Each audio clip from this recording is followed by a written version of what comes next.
I don't, excuse me, particularly want to make another tedious egotistical video. But since the Missouri State Police are watching me and going over my computer records, I feel I have to. Um, First of all, I'm a conscientious person for the most part. I clean up, I look after myself. My house is in good order. My dishes are done, my clothes are clean, my floor is swept, vacuumed, and wiped. My blood sugar is kept under control, even though I'm insulin dependent. I don't drive, despite the fact that the Pennsylvania authorities continually issue me a driver's license because I don't trust the fact that I have a neurological head injury, which they have legally decided not to admit to. I've been tortured. This should be recognized. I'm a political dissenter who's been mistreated illegally, subjected to poisons that have led scientifically to Parkinson's disease, diabetes, erectile dysfunction, other things. You might notice I have a considerably um, attractive, hard won, pornographic stash of mostly Japanese women engaging in forms of intimacy that are foreign to me. And none of them are diabolical. Um, all of them are safe in terms of their effect on me as a consumer, and none of them are for sale. The ultimate intent is to demonstrate aspects of the Venus flytrap I've discovered in the AIDS attack, genocidal tendencies of Access Hollywood, and also to return to the industry so that they have some basis for knowing what I think is acceptable. Um, you also find my research into Hitler Reagan cinema. No, there's no way that I can apologize.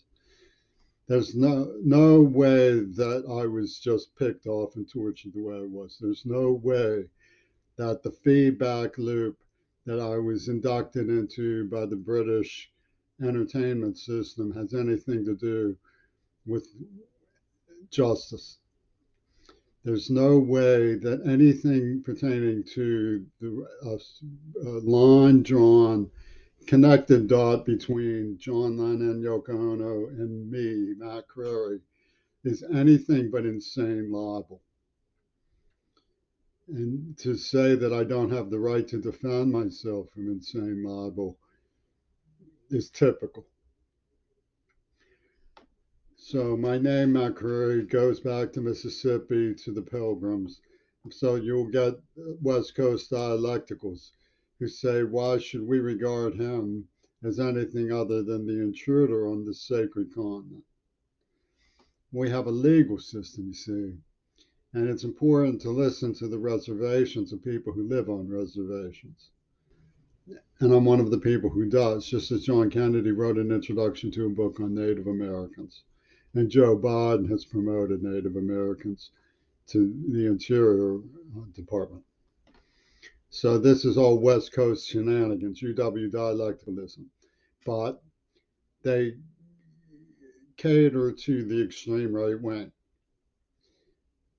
It may seem strange, but they are a part in a weird partnership. I get a message, general interest to everybody today, saying you may not want to be at war with Russia, but Russia is at war with you. That's a very strange explanation for why an American would be denied an attorney in issues of serial mayhem, targeting myself. You won't give me an attorney because Russia is attacking me. Do you mind if I don't believe that?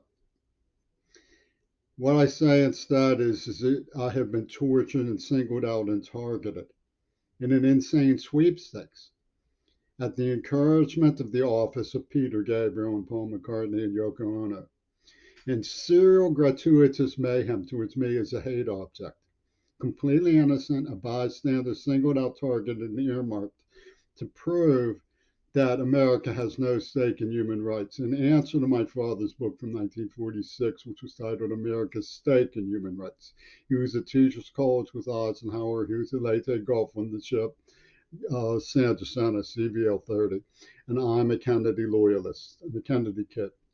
The person I respect most in politics is Jeffrey Sachs, the director of the UN's Office for Sustainable Development. There's no question that I'm in love, head over heels in love with Greta Thunberg. I fear all the time that people who target those I love will lash out to hurt me again. And I don't know any other way to show that I know that that's what they intend, but to be forthcoming about it. It's not that I want to invite Missouri state officers into my home. It's not that I'm afraid to or ashamed to. I have beautiful archives from the St. Louis Post-Dispatch. It is that I feel that there is a great jeopardy in not doing so because of what is being said about me. So I'm not going to put up any kind of resistance. You can see for yourself my house is clean. The imagery that's visible is safe,